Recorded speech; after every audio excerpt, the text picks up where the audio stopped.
Do you feel like your fine natural hair just refuses to grow past a certain point? The truth is, your hair is growing, it's always grown, but certain habits may be holding you back from retaining that length. In today's video, I'm going to share 7 habits that you could be doing that is keeping your fine natural hair from growing and what to do instead. What's up, curlies? Welcome back to my channel. It's your girl Kiki, and if you are new here, I do all things curly hair tips, product reviews and styling.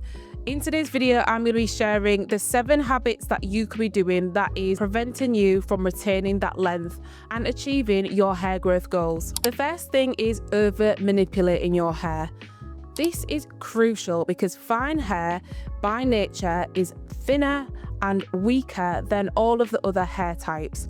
Coarse hair definitely gets the trophy on this one because it can withstand a lot more tension and manipulation than someone with fine hair. So if you always wondered why they can do braids and you can't because your hair just gets taught up, this may be the reason.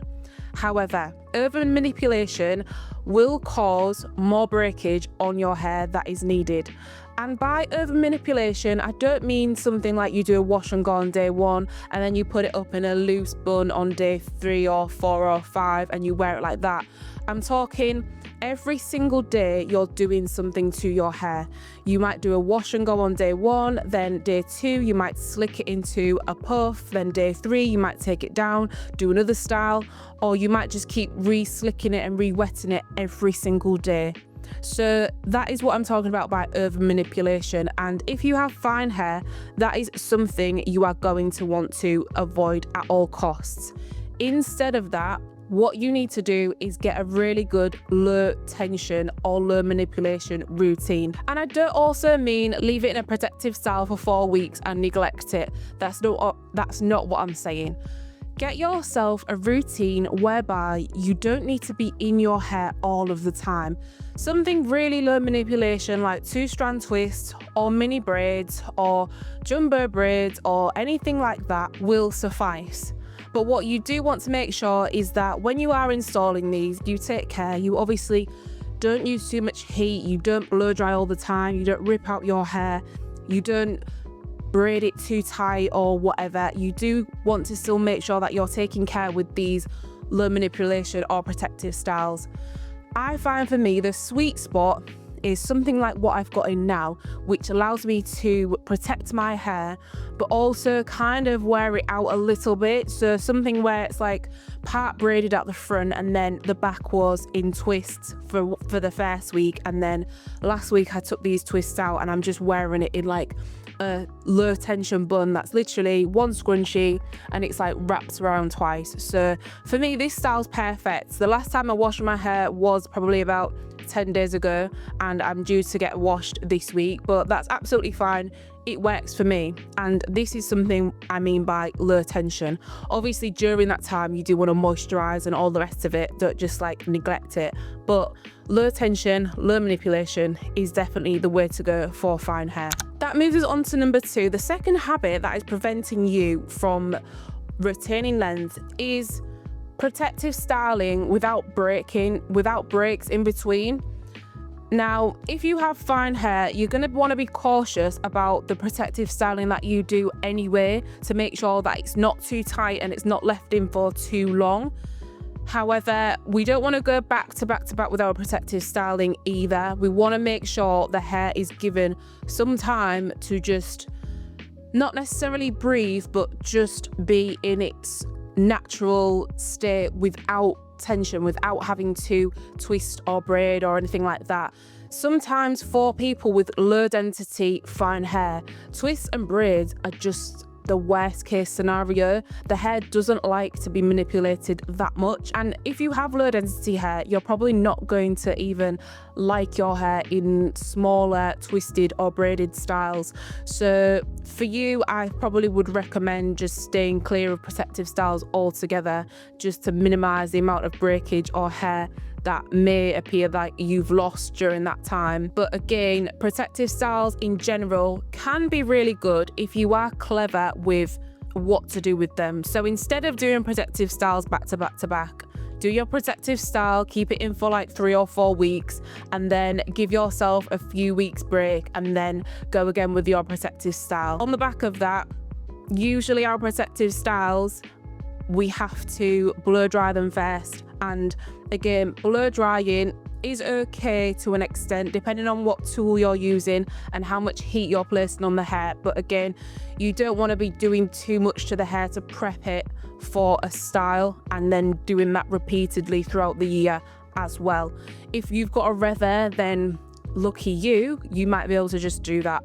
However, most of us probably don't own a rev hair, so we want to be careful with how we stretch our hair, how we blow it out, what styles we're wearing, and those protective styles sometimes are not always the best option.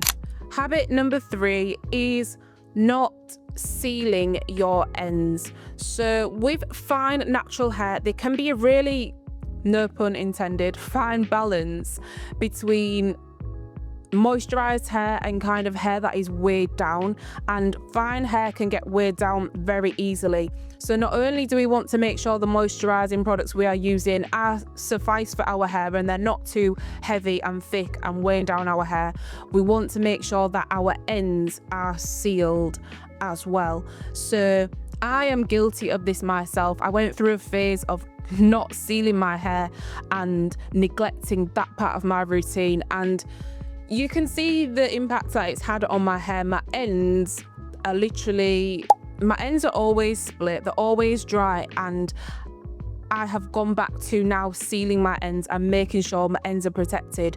So for us fine hair girls, the ends of our hair, being that they're the oldest, tend to be the thinnest and most weak parts of our hair. So we want to make sure that we are retaining as much moisture as possible with those ends. So sealing your hair with water-based leave-in, whether that's water, aloe vera, or some leave-in sort of spray, moisturizing it with a cream or a leave-in conditioner, and then sealing it with a lightweight oil or even grease. For some of us can tolerate grease. My hair loves grease, mainly because I have high density hair as well, so when it gets weighed down it doesn't look too thin. But for some of you that may have lower density hair, you might want to stay away from grease and use a lighter oil. Something like argan oil can be really nice for fine natural hair, or jojoba oil can also be a really nice one that isn't too heavy on the hair. So we want to make sure sealing those ends is a priority for us. Habit number 4 that is keeping you from retaining length on your fine natural hair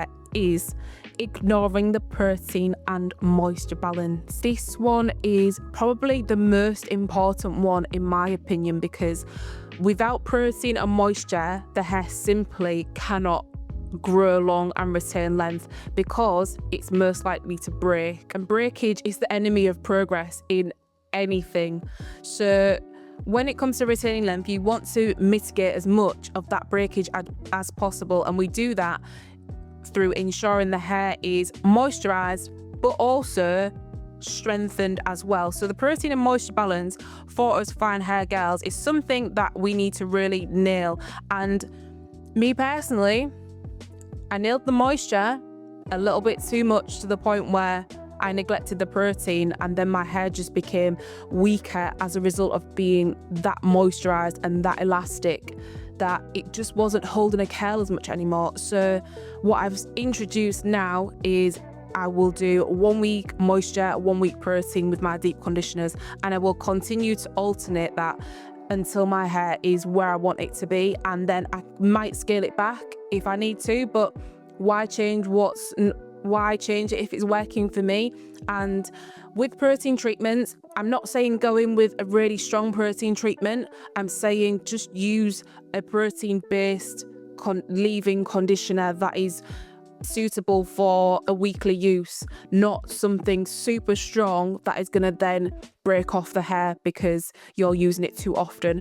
Alternatively, what you can do is you can get yourself a bit of a stronger one, but then just use it every month or so and see how your hair gets on with it, because us as curlies, we all need protein in our regimen. Whether you are low porosity, medium porosity, high porosity, protein is needed at some point to maintain the strength of our strands. And with fine hair, because it is weaker and more susceptible to breakage, that protein and moisture balance is something that you really need to get down to a T. Habit number 5 that is preventing you from retaining length is rough detangling, because detangling is the main part of the wash day, the part that takes the longest bar a deep conditioner, and the part that is very crucial in whether you're actually going to break your hair off or not. So being really conscious about what we use to detangle with and how we detangle is a real huge one. And I feel like the best way to go for this is to get yourself some sort of wide tooth comb or a brush like a tangle teaser, or I've heard good things about the brush as well. However, before you go in with your tool, I would recommend doing some gentle finger detangling. If you're experiencing quite a few tangles, going in sections, working some sort of detangling product through with your fingers before actually going in with whatever tool you're using, I feel, in my opinion, is the best way to go, because sometimes going straight in with, a brush or a comb and you're ripping through your ends is not needed. We can often feel quite a lot of the knots and separate a lot of our hair out just with our hands, and I feel like us feeling it is we're going to be more gentle with our hair than when we go in with a tool. Now, this can be quite tedious, especially if you've got thicker hair, and by thick I mean denser hair. It can be more tedious for you, and for me, I can spend sometimes quite a while detangling before even going in with a brush or a comb, but I promise you it is worth it at the end of the day, because there's less breakage that you're going to see and less hair is going to come out on those wash days. Habit number 6. This could be a little bit counterproductive, and I've often been told that I do this maybe a bit too often. However, it is neglecting trims. You will know if your hair needs trimming because you will see that your hair becomes quite tangled and it's becoming quite difficult to manage on wash day. And you might notice your ends getting a bit straggly, some single strand knots, things like that. And in order to retain length, we don't want the length that we do have to be split or to have single strand knots in the end or to be tangled. And usually with fine hair, what we see is something that looks a little bit like this, where the hair is thinner towards the end. Maybe the split ends have travelled up the hair shaft and it looks quite thin and wispy. And yes, some of us may not really care about the thickness of the ends of our hair. However, if you do have split ends and your ends are quite damaged, you are going to need to get rid of that damage. Now, I'm not saying if your ends are absolutely fine and it's naturally just a little bit thinner at the end, then go and cut it off and get a blunt cut. No, I'm saying just be mindful of the condition of the ends of the hair, and we often don't see this when our hair is curly. Curly hair can mask damage and split ends really, really well. However, when we blow it out, we see the truth and we see what actually lies beneath those curls. So just be mindful of your trim rotation and how often you go.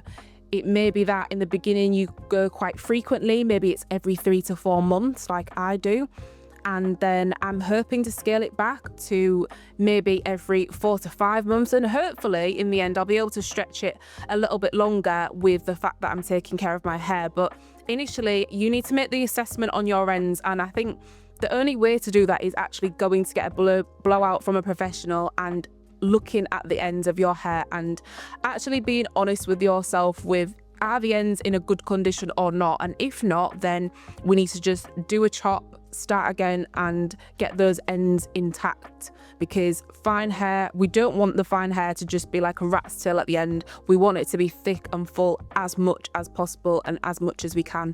The 7th habit that could be preventing you from retaining length on your natural hair, not taking care of your scalp health. And by scalp health, I'm talking about shampooing and your routine and relationship with a clean scalp. Clean scalp is ultimately where we want to be in clean hair. What we don't want to see is product build up after products build up and every single week you are just stretching the wash days to 2 and 3 weeks because you can't be bothered, and ultimately this will just result in your hair being weighed down and products not actually working as efficiently as you want it to. We really need to be ensuring the scalp is clean and the hair is clean, so that all of the products that we do use are effective enough. You cannot use product if you are doing a co-wash every week, for example, and then you're just putting on leave-ins and oils and everything like that. It doesn't work like that. That's just going to cause more product buildup, and your hair won't absorb more and more and more of that product the more you layer it on. We need to reset the hair. We need to make sure that hydration happens, and that only happens when we shampoo our hair. And often our hair can be dry due to a lack of shampooing. I know it sounds a bit backwards in me saying that, but it's true. Hair only receives hydration when it is being shampooed. So when we shampoo and when we remove all of the product off our hair, providing that we are doing this and we're not just using those meaty moisturizing cleansers that just really don't take off the product from your hair, do some sort of reset, whether that's a detox once a month or you're shampooing every week or at least 10 days, and you're resetting the hair and allowing for the next lot of products to actually penetrate the hair. If I'm being honest, my hair looked the best when I was doing a wash day every single week without fail. And if you're wearing protective styles, then you can stretch this a little bit longer. But if you're someone who wears wash and goes, we need to be removing that product and we need to be adding new product and making sure the hair stays hydrated, because hydration is really the key to long-lasting moisture. And ultimately, your hair will become drier as a result of it not being hydrated. It will get drier quicker than when your hair is actually thoroughly cleansed, and then you use conditioners and deep conditioners, things like that, and then you add your products after, as opposed to just layering product on top of product on top of product. So a really good shampoo routine is going to be key to you seeing length retention and just overall hair health and scalp health. Hope you enjoyed this video on the 7 habits that could be keeping you from your hair growth and length retention goals. Let me know in the comments if any of these are something that you already do, or any that I have maybe missed out that you would like to add, and I will see you in the next video.